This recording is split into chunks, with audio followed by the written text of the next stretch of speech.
epidemiological or research studies. Today we are going to talk about cohort study.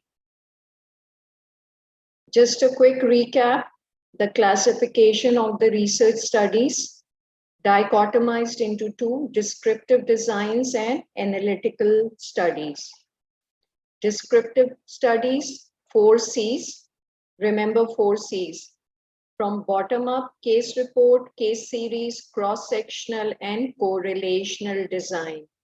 Case report, case series, cross-sectional are individual based, whereas correlational studies are both population based and could be individual based.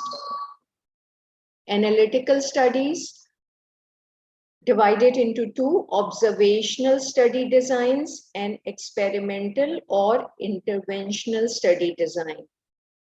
Observational studies, remember 2Cs: case control study and the cohort study.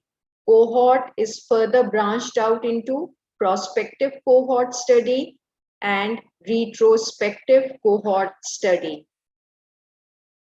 Experimental or interventional studies, again, are of two types: randomized controlled clinical trials, RCCTs, or randomized controlled field trials, or RCFTs. RCFTs, in fact, RCCTs are done in sick patients. These are called therapeutic or drug trials, whereas RCFTs are done in well communities and people, and these are called the preventive trials. Now, what is a cohort? A cohort is a group having something in common. Say, for example, a cohort of smokers and a cohort of non-smokers, or birth cohorts, या फिर school cohorts, right? तो cohort एक group को कहते हैं जिनमें कोई characteristic common हो, ठीक है? सो कोहॉर्ट स्टडी क्या होती है? Now, as in all studies, there are two variables: independent variables, which is also known as predictor variable, and the other is the dependent variable or the outcome variable, right? So exposure या risk factor जो है, that is the predictor variable, यानी वो predict करता है outcome को.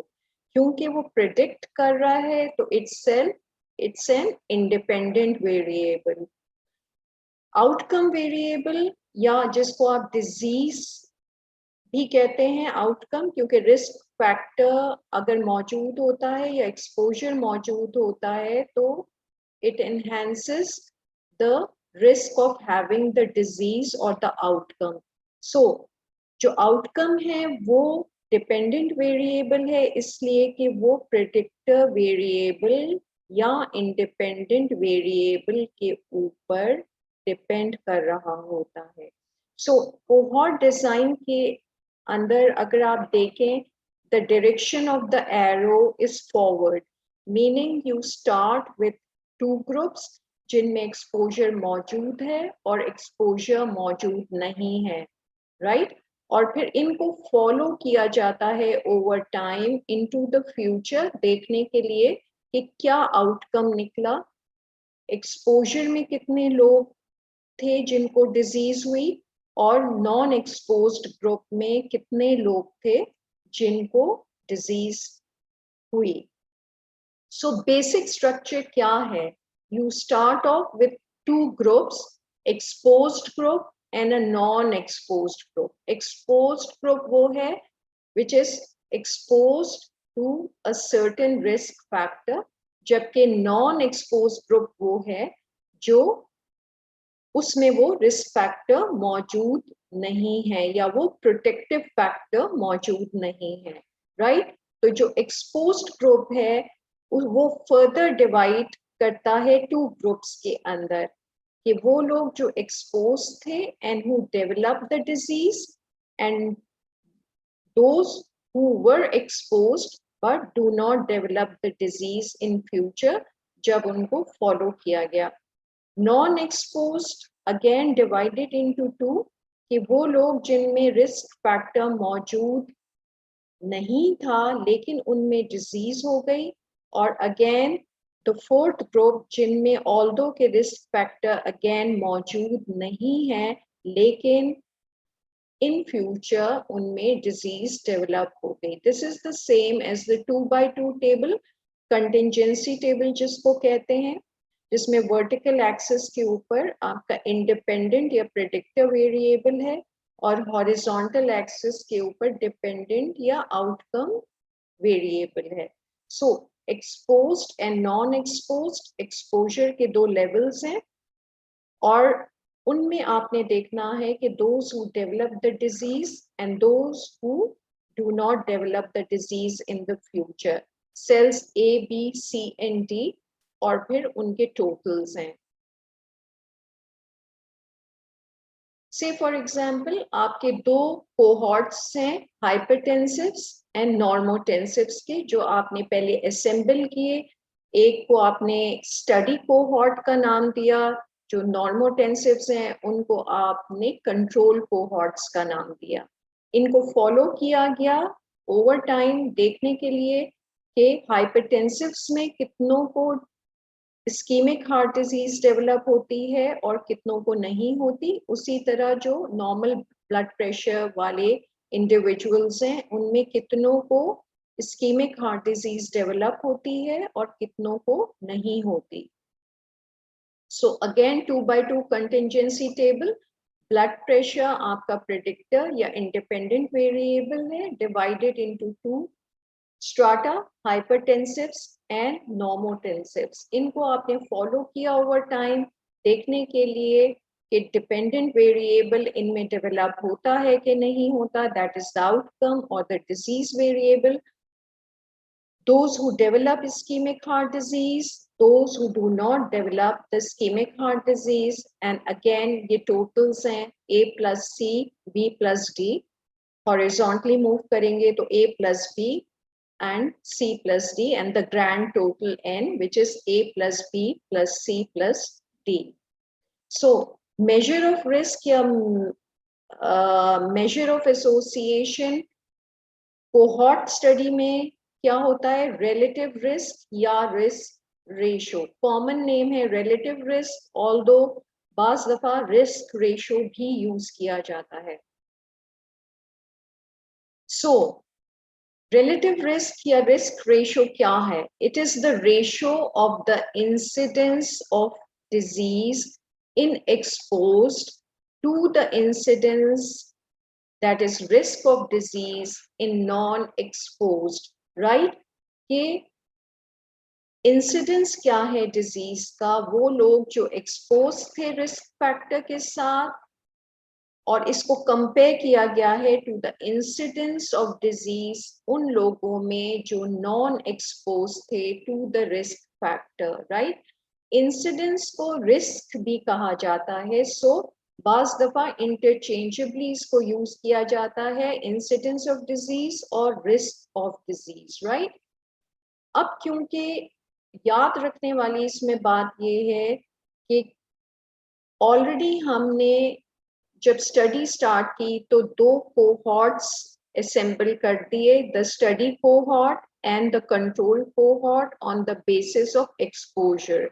That is कि जिनमें एक्सपोजर था और जिनमें एक्सपोजर नहीं था, और उनको फॉलो किया in future to see the outcome कि कितनों में डिजीज डेवलप होती है, यानी इंसिडेंस कितनों में अपियर होता है डिजीज का और कितनों में डिजीज इंसिडेंस नहीं होता, both in the exposed and in the non exposed.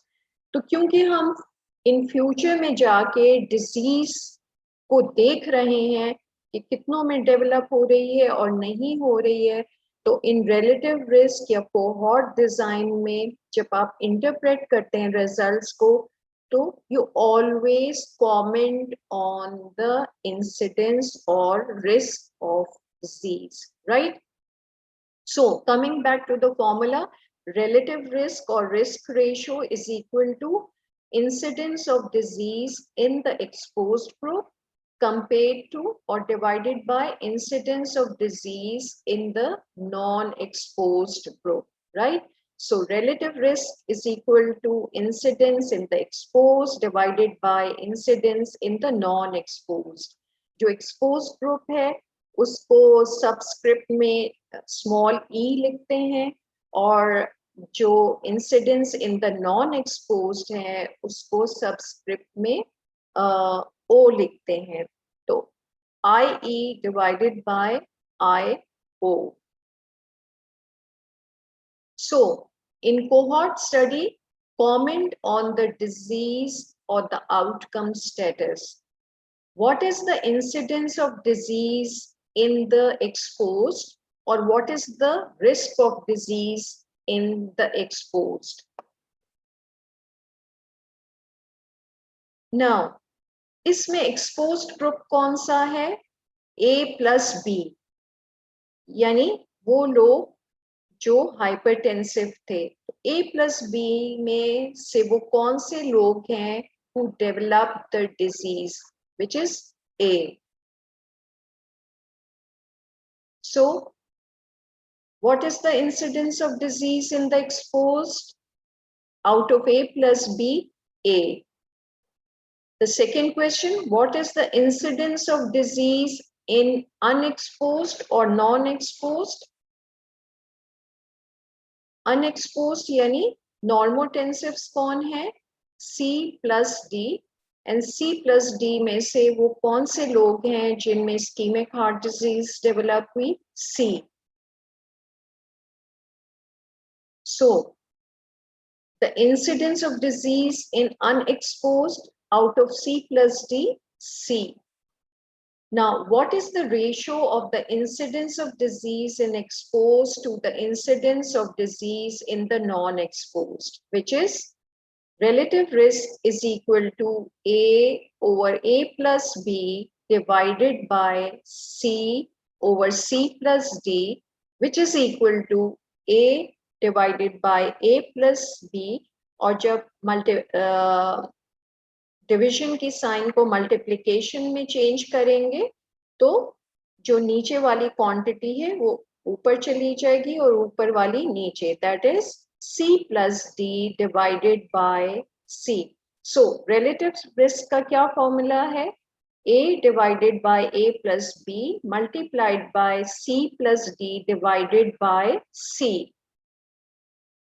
So interpretation क्या है रिलेटिव रिस्क की या रिस्क रेशियो की? इंटरप्रिटेशन वही है जो केस कंट्रोल स्टडी की होती है. सिर्फ फर्क ये होता है कि केस कंट्रोल में you comment on the exposure, क्योंकि आप एक्सपोजर को स्टडी कर रहे होते हैं, और रिलेटिव रिस्क में you comment on the incidence of disease, क्योंकि आप इंसिडेंस ऑफ डिजीज को ऑब्जर्व कर रहे होते हैं कि वो डेवलप हुई है या नहीं हुई है.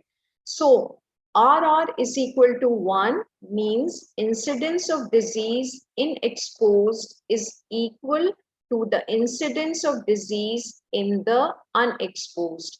यानी जिनमें एक्सपोजर था और जिनमें एक्सपोजर नहीं था उन दोनों में रिस्क ऑफ डिजीज बिल्कुल इक्वल है. RR is equal to 1 का मतलब होता है 1 over 1, यानी अनएक्सपोज्ड भी 1 है और एक्सपोज्ड भी 1 है. तो 1 over 1 का मतलब ये है कि जो उनमें रिस्क ऑफ डिजीज है या इंसिडेंस ऑफ डिजीज है विच इज द सेम, इसका मतलब है कि एक्सपोजर पर कोई इफेक्ट नहीं है.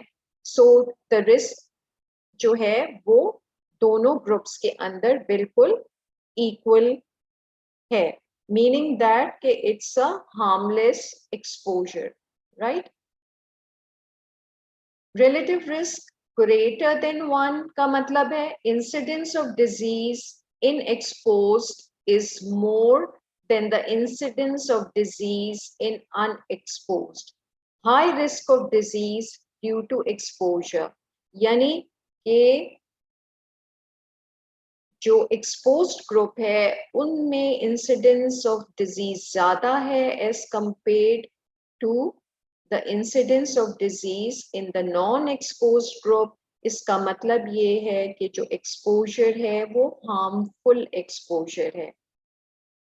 When relative risk is less than 1, इसका मतलब है कि the incidence of disease in the exposed is less as compared to the incidence of disease in the unexposed group, यानी low risk of disease due to exposure।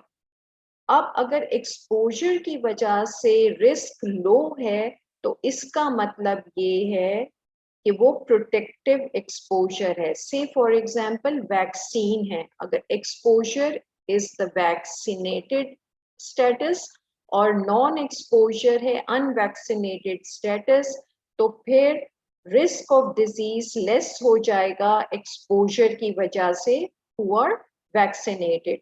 तो इसका मतलब है कि एक्सपोजर आपका प्रोटेक्शन प्रोवाइड कर रहा है against the occurrence of a particular disease. So strengths of cohort study क्या होती है? For example, incidence of disease can be calculated, meaning that कि future में आप जाके देखते हैं कि exposed और non-exposed जो cohorts थे उनमें new cases of disease कितनों में आए कितनों में नहीं आए। So incidence of disease is calculated in cohort study. Many diseases can be studied simultaneously. Say for example, आप दो study cohorts assemble करते हैं, एक study cohort और एक control cohort, और उसमें smoking से फॉर एग्जाम्पल आपका रिस्क फैक्टर है, यानी स्मोकर्स एंड नॉन स्मोकर्स के दो ग्रुप्स असेंबल करते हैं और उनको फॉलो करते हैं in future to see the outcome which could be ischaemic heart disease. लेकिन साइमल्टेनियसली आप ये कहते हैं कि हम मजीद इन दो ग्रुप्स को 10 साल और फॉलो करते हैं और आउटकम से फॉर एग्जाम्पल लंग कैंसर देखना चाहते हैं फॉलो अप के ऊपर कि स्मोकर्स और नॉन स्मोकर्स में कितनों में लंग कैंसर्स डेवलप होता है कितनों में नहीं डेवलप होता है। तो multiple outcomes can be studied simultaneously in the same study design, right? Good for studying common diseases. Common diseases के लिए ये कोहॉर्ट डिजाइन बहुत इफेक्टिव होता है जिनके अंदर आउटकम जो है वो रिलेटिवली आसानी के साथ within a particular time duration आ जाता है। से फॉर एग्जांपल अगर आप स्मोकिंग का रिलेशनशिप देख रहे हैं इस्केमिक हार्ट डिजीज के साथ, बिकॉज इस्केमिक हार्ट डिजीज बहुत ज्यादा कॉमन है, तो इसका मतलब ये है कि आपके जो स्टडी डिजाइन है it's a good study design, cohort design के इस्केमिक हार्ट डिजीज के केसेस जल्दी आपको मिलना शुरू हो जाएंगे विद इन 5 to 6 years। उसी तरह अगर आप स्मोकिंग का रिलेशनशिप देखना चाह रहे हैं ब्रोंकाइटिस के साथ, तो अगेन केसेस जल्दी आना शुरू हो जाएंगे। लेकिन से फॉर एग्जांपल अगर स्मोकिंग का रिलेशनशिप आप लंग कैंसर के साथ देखना चाह रहे हैं विच इज रेयर, तो फिर you will have to wait 20 or more years ताकि आउटकम आ जाए। अब 20 या 30 years के लिए जब आप कोई स्टडी कर रहे होते हैं तो फिर उसकी टाइम ड्यूरेशन इतनी ज्यादा हो जाती है कि दूसरी जो लिमिटेशंस आ जाती हैं, इसलिए कोहॉर्ट डिजाइन जो है वो कॉमन डिजीजेस के लिए बेहतर होता है। Good for studying rare risk factors. Rare risk factors के लिए क्यों इट्स अ गुड डिजाइन? क्योंकि रेयर रिस्क फैक्टर्स ऑलरेडी हो चुके हो रहे होते हैं, आपने ऑलरेडी स्टडी को असेंबल करना है। डिजाइन ऑफ द स्टडी इस तरह का है कि आपने दो ग्रुप्स लेने हैं, एक ग्रुप जिसमें ऑलरेडी रिस्क फैक्टर मौजूद है और दूसरा ग्रुप जिनमें रिस्क फैक्टर मौजूद नहीं है। तो जो रे रिस्क फैक्टर्स हैं, से for example occupational health settings में जहाँ पे जो रिस्क फैक्टर्स होते हैं वो अनकॉमन होते हैं और रेयर होते हैं, से फॉर एग्जांपल किसी फैक्ट्री के अंदर विनाइल क्लोराइड है, उसका एक्सपोजर है और आपने देखना है कि इस पर्टिकुलर एक्सपोजर से क्या कोई डिजीज होती है या नहीं होती। अब क्यों कि विनाइल क्लोराइड एक रेयर रिस्क फैक्टर है या एक्सपोजर रेयर है, तो इसमें आप ऑलरेडी जाके उस पर्टिकुलर फैक्ट्रीज या उन पर्टिकुलर फैक्ट्रीज में जिनमें एक्सपोजर मौजूद होता है वहां से रिस्क फैक्टर वाले एक्सपोज्ड ग्रुप को असेंबल कर सकते हैं और उन लोगों को ले सकते हैं जिनमें वो एक्सपोजर नहीं होता और उनको फॉलो अप करते हैं ओवर टाइम टू सी किसे किस में वो पर्टिकुलर डिजीज जो आप स्टडी कर रहे हैं, जिसका आप रिलेशनशिप देखना चाहते हैं विनाइल क्लोराइड के साथ, उनमें वो अपीयर होती है या नहीं होती, जैसे angiosarcoma of the liver, right. तो it is good for studying rare risk factors क्योंकि रिस्क फैक्टर ऑलरेडी हो चुका होता है। It can be performed retrospectively and prospectively. अब retrospective और prospective cohort क्या होते हैं? We will see that in a minute. Limitations of cohort study.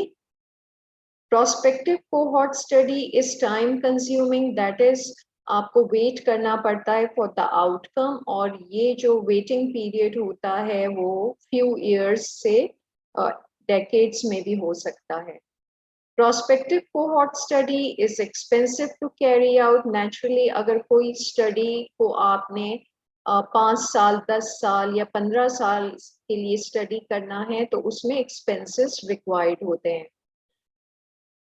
और elaborate फंडिंग की जरूरत होती है। In prospective cohort study, the dropout rate is high. Now, अब क्योंकि आप एक स्टडी कोहॉर्ट और एक कंट्रोल कोहॉर्ट को ओवर टाइम फॉलो कर रहे होते हैं तो बहुत सारे लोग जो स्टडी कोहॉर्ट में होते हैं और जो कंट्रोल कोहॉर्ट में होते हैं वो ड्रॉप आउट कर जाते हैं उस स्टडी में से।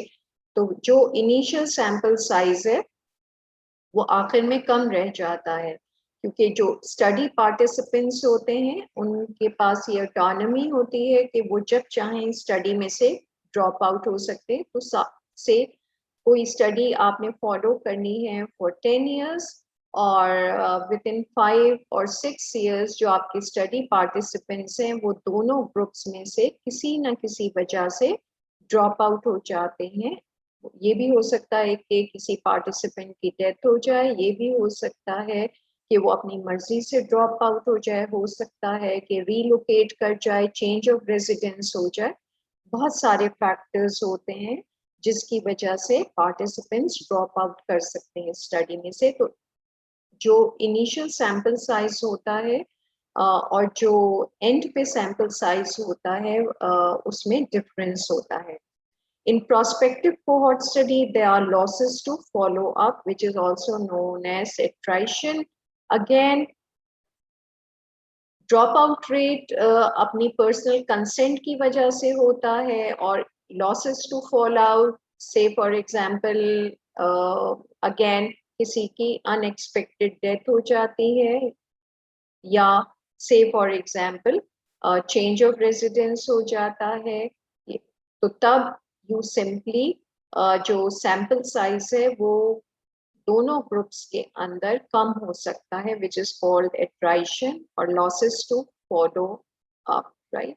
और समटाइम्स ये भी होता है कि एक स्टडी हो रही होती है तो जो प्रिंसिपल रिसर्चर है उसकी डेथ हो जाती है, तो फिर जो दूसरे रिसर्चर्स उसको टेक ओवर अगर स्टडी को करते हैं तो तब भी प्रॉब्लम्स क्रिएट हो जाते हैं और स्टडी की ड्यूरेशन इफेक्ट हो जाती है या एंड तक पहुंचना ही बाज़ाफ़ा मुश्किल हो जाता है, right. So this is called attrition, जब फॉलो अप के ऊपर you lose the participants of the study. Missed or incomplete information is a limitation in retrospective cohort study.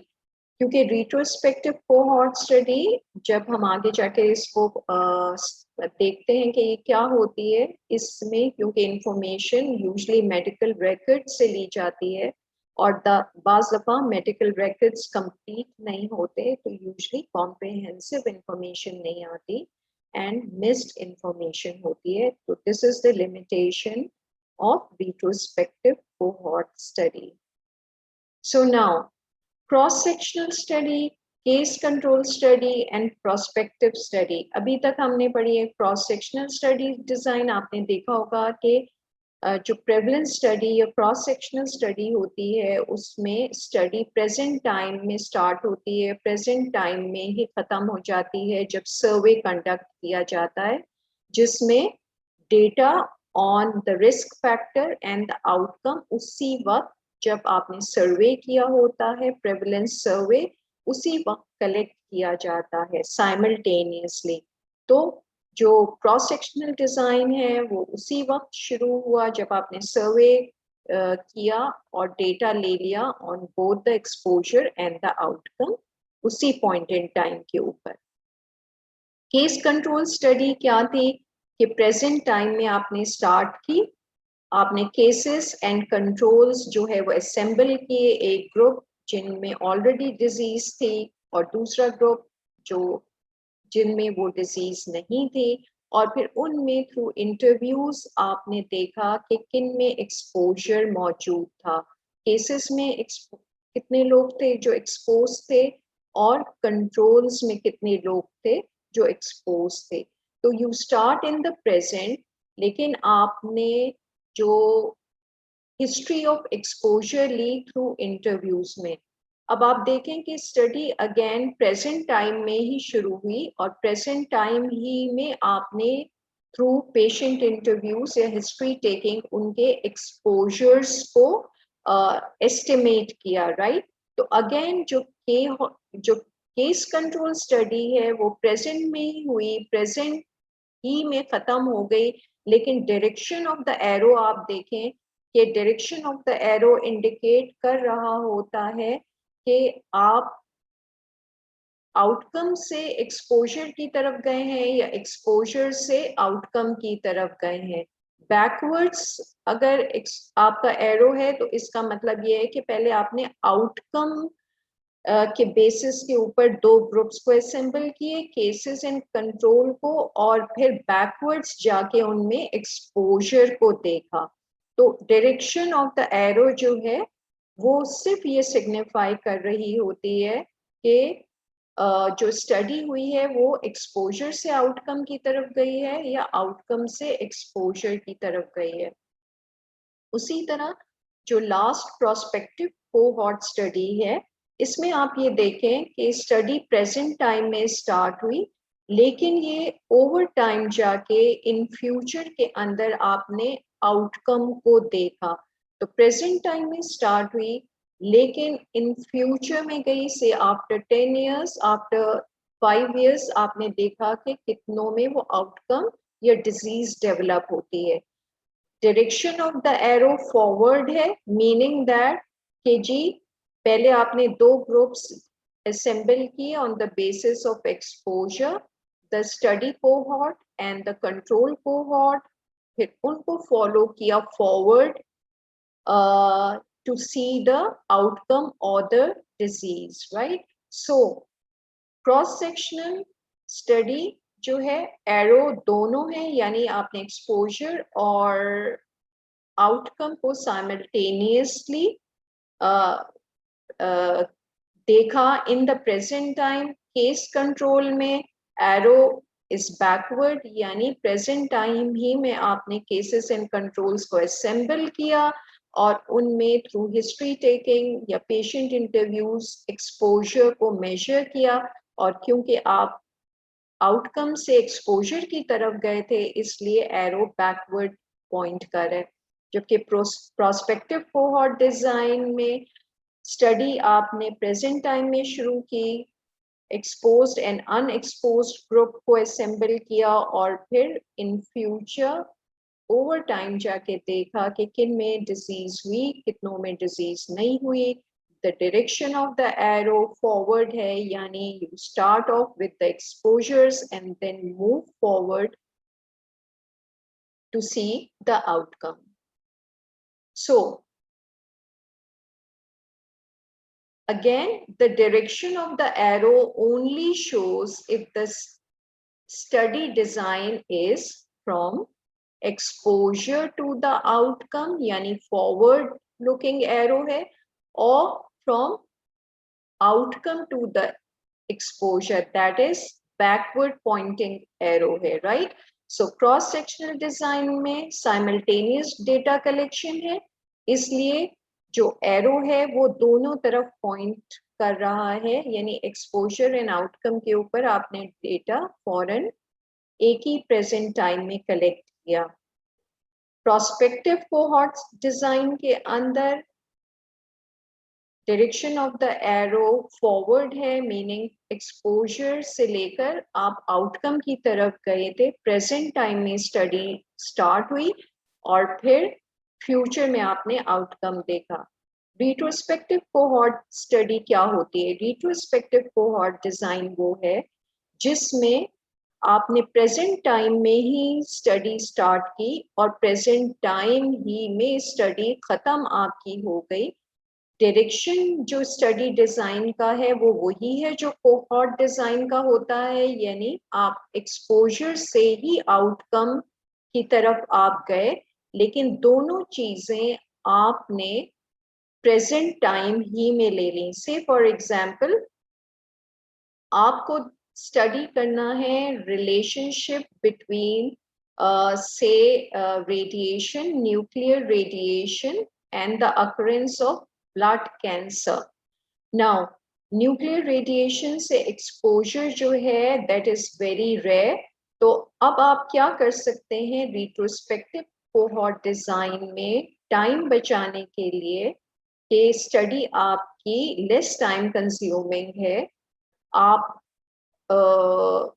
Through records and through historical records देखते हैं कि वो लोग जो nuclear radiation से किसी टाइम के ऊपर एक्सपोज हुए, से जब हिरोशिमा और नागासाकी के ऊपर एटॉमिक बॉम्ब्स गिराए गए थे, तो वो जो पॉपुलेशन हिरोशिमा और नागासाकी की थी, वो लोग उस टाइम में से 1948 या जब भी वो एटॉमिक बॉम्ब्स फेंके गए, वो एक्सपोज्ड पॉपुलेशन थी to the nuclear radiation.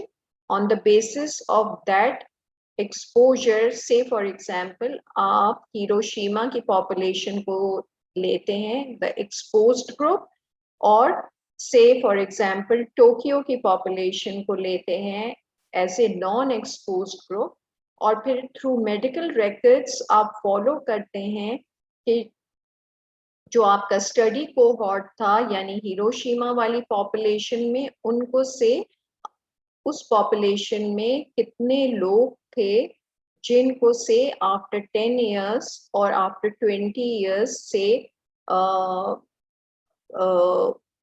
Blood cancer develop हो गया, right?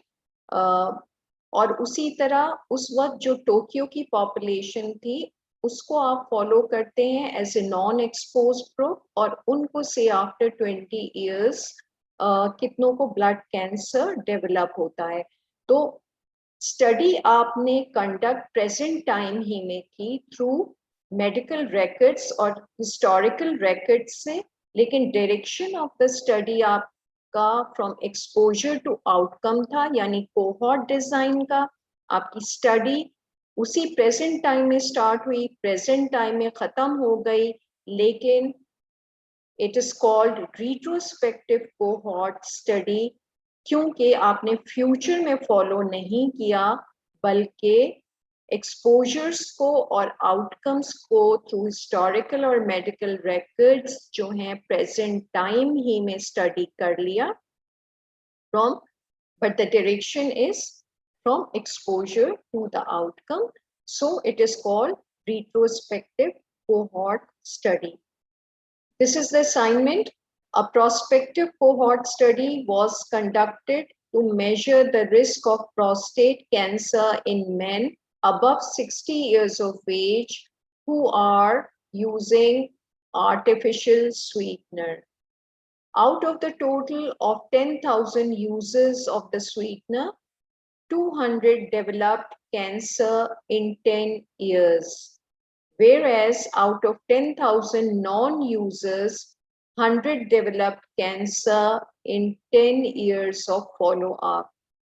Now, make the 2x2 contingency table, label it, calculate relative risk, and interpret the result.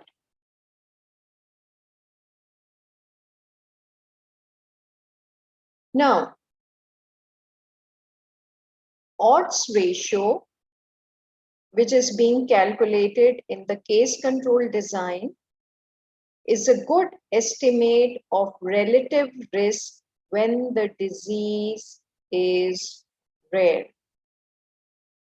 यानी odds ratio अच्छा एस्टिमेट है relative risk का जब disease rare हो, यानी जब disease rare हो तो फिर केस कंट्रोल स्टडी डिजाइन को यूज कर लेना चाहिए instead of the cohort design, क्योंकि अगर रेयर डिजीज है तो आउटकम होने में बहुत अरसा लग जाएगा.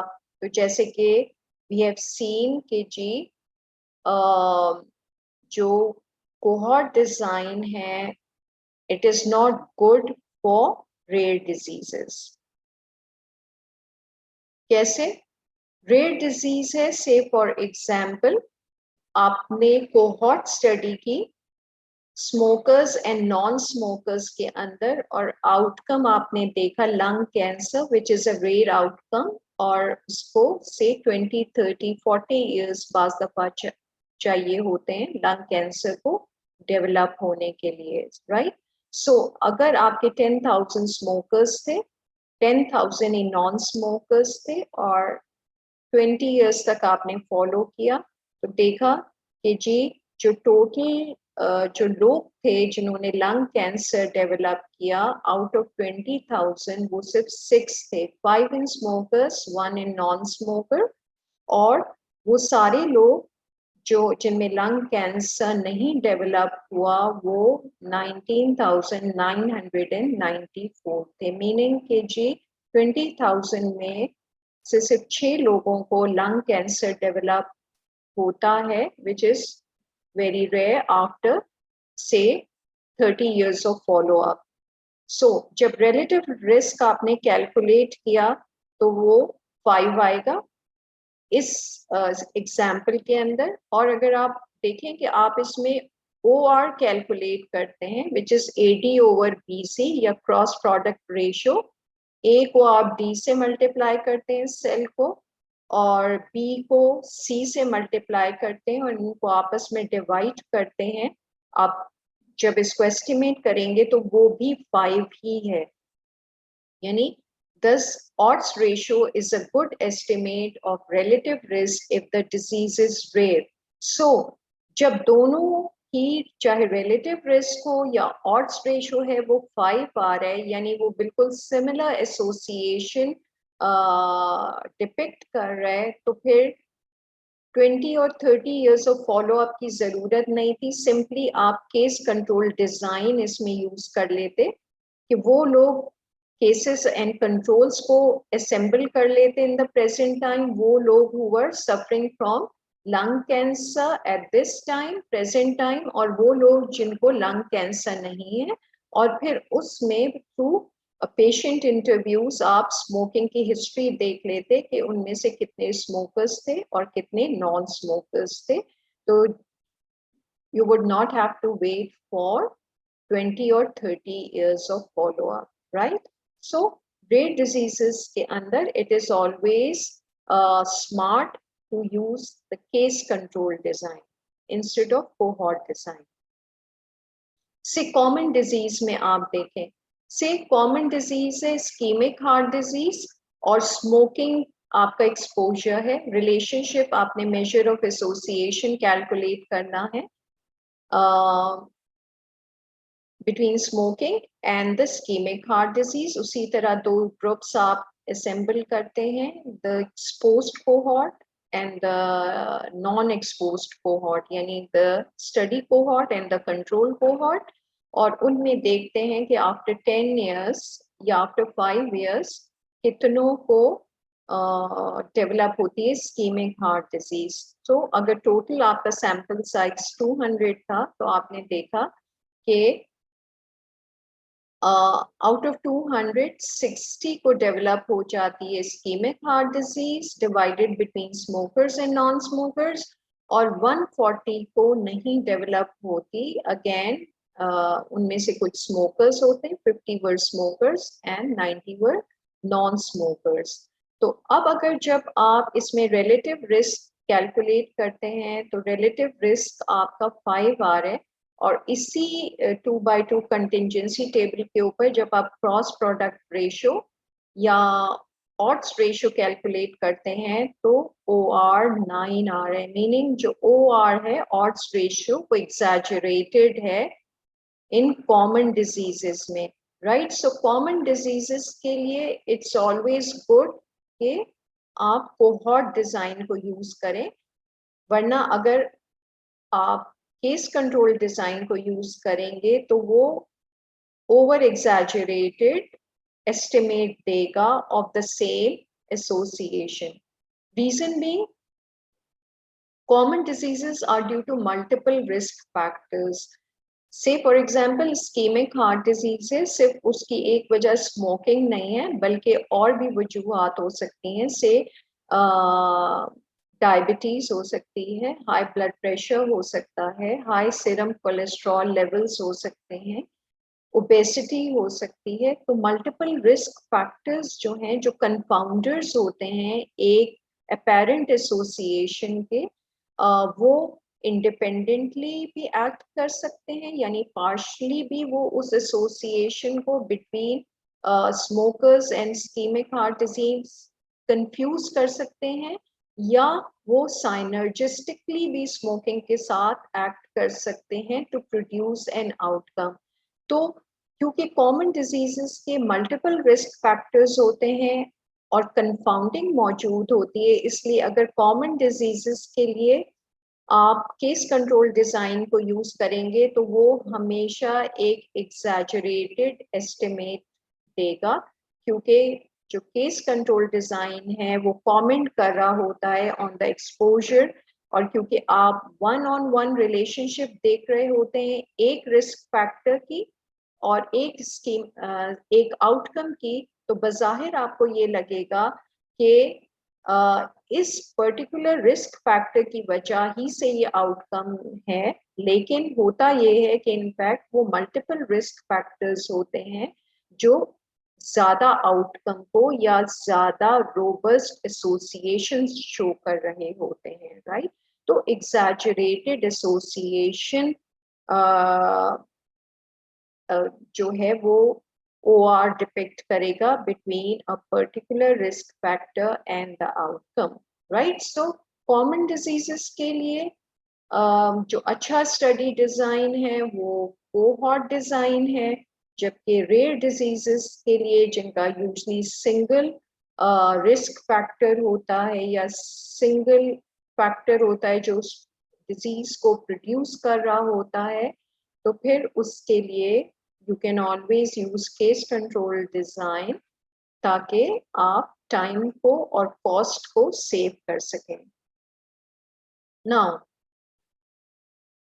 estimating the potential for prevention, meaning that कि अगर आप किसी एक्सपोजर को प्रिवेंट कर देते हैं या एलिमिनेट कर देते हैं तो कितनी डिजीज को या आउटकम को आप प्रिवेंट कर सकते हैं, ठीक है, ताकि वो डिजीज और आउटकम ना होने पाए। इसको देखने के लिए कैलकुलेट किया जाता है 1 absolute risk and attributable risk. इसमें see the bottom formula absolute risk या रिस्क डिफरेंस का मतलब होता है कि इंसिडेंस इन द एक्सपोज्ड में से incidence in the non exposed को आप माइनस कर दें, ठीक है। वो लोग जो एक्सपोज थे उनमें क्या इंसिडेंस था डिजीज का, उन में से उन लोगों को माइनस कर दें जो नॉन एक्सपोज थे to a particular risk factor, लेकिन उनमें क्या इंसिडेंस डिजीज का था। इससे आपको ये पता चल जाता है कि एब्सोल्यूट रिस्क कितना है एक एक्सपोजर की वजह से। नाउ जो टॉप फॉर्मूला है, attributable risk in the exposed percent, right. मतलब क्या है इसका होता है among the exposed, यानी ई आपने देखे सबस्क्रिप्ट में है, तो among the exposed group the disease incidence that is attributed to the exposure, ठीक है। यानी वो लोग जो एक्सपोज थे उनमें से एक्चुअली कितना डिजीज इंसिडेंस है जो हम एट्रीब्यूट करेंगे कि ये इस पर्टिकुलर एक्सपोजर की वजह से है। For example, if attributable risk among exposed person is equal to 75%, it means that out of 100 cases of disease who were exposed, 75 cases developed the disease due to the exposure, and the remaining 25 cases developed the disease due to some other factor, which is not the studied exposure itself.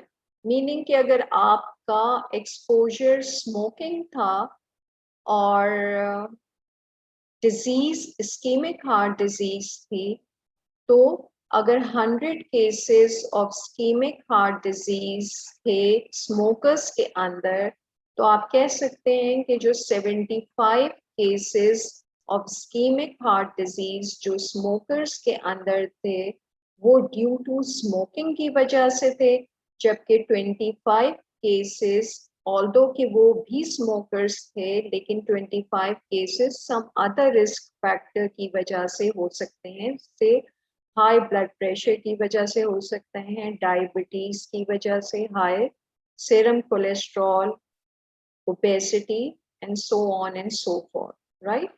तो कितना आप attribute करते हैं कि disease एक particular risk factor की वजह से हुई।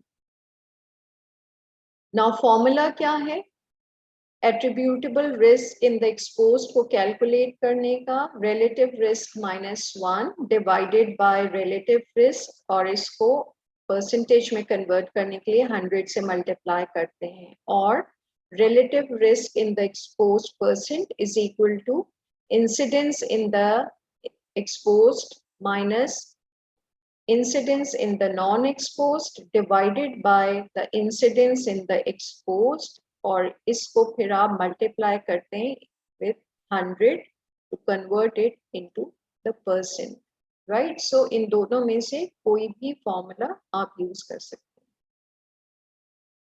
अगेन द थर्ड एस्टिमेट जो आप पोटेंशियल ऑफ प्रिवेंशन को देखने के लिए देखते हैं, potential of prevention of disease, वो है पॉपुलेशन एट्रीब्यूटेबल रिस्क। इसको भी परसेंटेज में कैलकुलेट किया जाता है, so it is called population attributable risk percent, which is equal to incidence in the total population, जो टी सबस्क्रिप्ट में है उसका मतलब है total population, minus incidence in the non exposed group divided by incidence in the total population, और फिर इसको multiply किया जाता है 100 से परसेंट में कन्वर्ट करने के लिए, से incidence in total population minus incidence in unexposed group divided by incidence in total population, और इसमें को 100 से मल्टीप्लाई किया गया, राइट। सेकेंड फॉर्मूला इसका ये है, proportion which is exposed multiplied by relative risk में से 1 माइनस करके जो आंसर आएगा उसको प्रोपोर्शन इन द एक्सपोज से आप मल्टीप्लाई करेंगे, इसको डिवाइड करेंगे, अगेन रिलेटिव रिस्क माइनस 1, जो भी आंसर है इसको मल्टीप्लाई किया प्रोपोर्शन इन एक्सपोज से, इसमें 1 को ऐड करते हैं into 100। Now proportion in the expose वो एज्यूम प्रोपोर्शन होती है जनरल पॉपुलेशन में उन लोगों की जो एक्सपोज होते हैं टू अ रिस्क फैक्टर से स्मोकर्स के। आप एक प्रिज्यूम कर लेते हैं, प्रायर एस्टिमेशन लगा लेते हैं कि एक पर्टिकुलर पॉपुलेशन के अंदर स्मोकर्स की अप्रोक्सीमेटली इतने लोग से स्मोकर्स हैं, राइट, से 35%, 20%, 10%, राइट, और उसको ऐड करते हैं फॉर्मूला के अंदर। What percent of the disease could be prevented in the general population if the risk factor or the exposure were to be removed from the population? जो population attributable risk percent है वो इस question को answer करता है कि कितनी percentage disease की आप कम कर देंगे general population के अंदर अगर आपने उस एक्सपोजर को या रिस्क फैक्टर को एलिमिनेट कर दिया पॉपुलेशन में। जो पॉपुलेशन रिस्क फैक्टर है वो पब्लिक है एक्सपर्ट्स और पॉलिसी मेकर्स के लिए इम्पोर्टेंट होता है, क्योंकि उनको ये डिटरमिन करना होता है कि किसी भी रिस्क फैक्टर को अगर आप कंट्रोल कर लेंगे तो कितना बर्डन ऑफ डिजीज कम हो जाएगा। से अगर population attributable risk factor, population attributable risk percent 50% है, तो इसका मतलब है कि if the total disease incidence in general population is 100, यानी जनरल पॉपुलेशन में अगर डिजीज का इंसिडेंस 100 है तो 50 cases of the disease could be prevented by removing the exposure by initiation of public health preventive programs।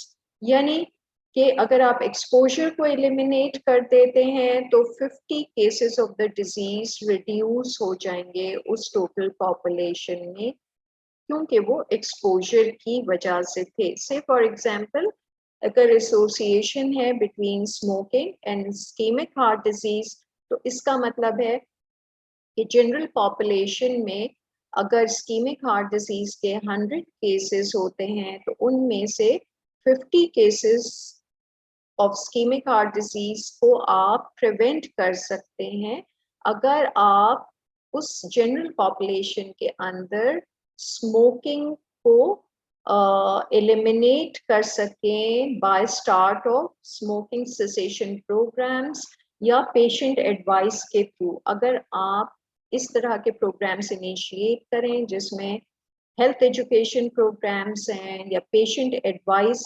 Centres हैं जहाँ पे बताया जाए कि कितना रिस्क है स्मोकिंग का, या से कीमोप्रोफाइलेक्टिक ड्रग्स के इस्तेमाल से जो स्मोकिंग की क्रेविंग को कम करते हैं और हेल्प आउट करते हैं स्मोकिंग को कम करने के लिए।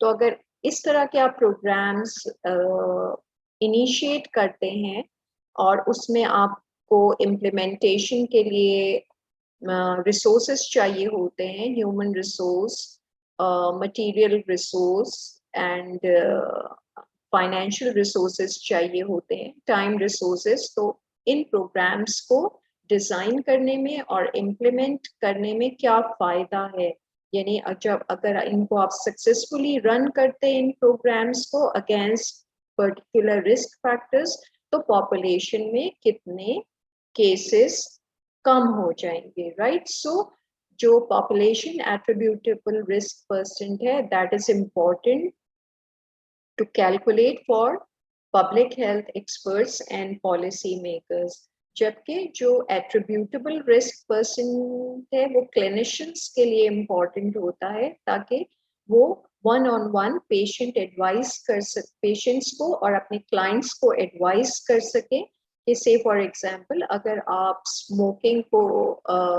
ख़त्म कर देते हैं तो फिर जो say for example ischemic heart disease के chances 75% कम हो जाएंगे, right? So clinicians के लिए important होता है attributable risk percent को calculate करना among the exposed, और पब्लिक हेल्थ एक्सपर्ट्स और पॉलिसी मेकर्स के लिए इम्पोर्टेंट होता है पॉपुलेशन एट्रीब्यूटेबल रिस्क पर्सन को एस्टिमेट करना. So now, again, an assignment, a prospective cohort study was conducted to explore the relationship between high cholesterol levels and the risk of coronary heart disease.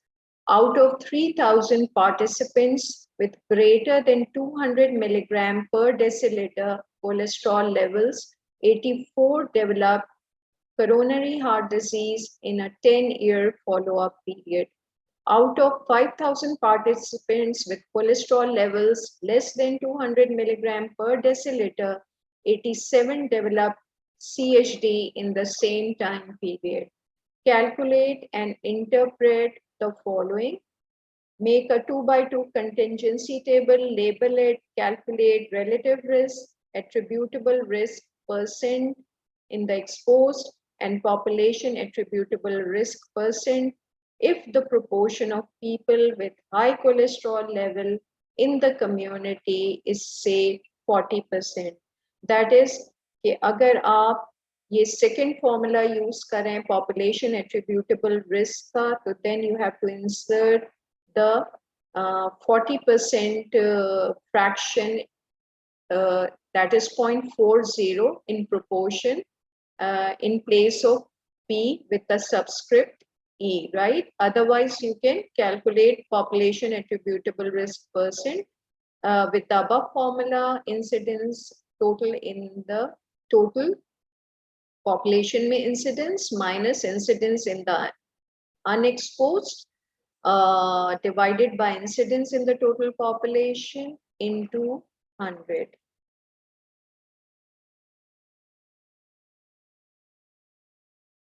So thank you. This is all for today.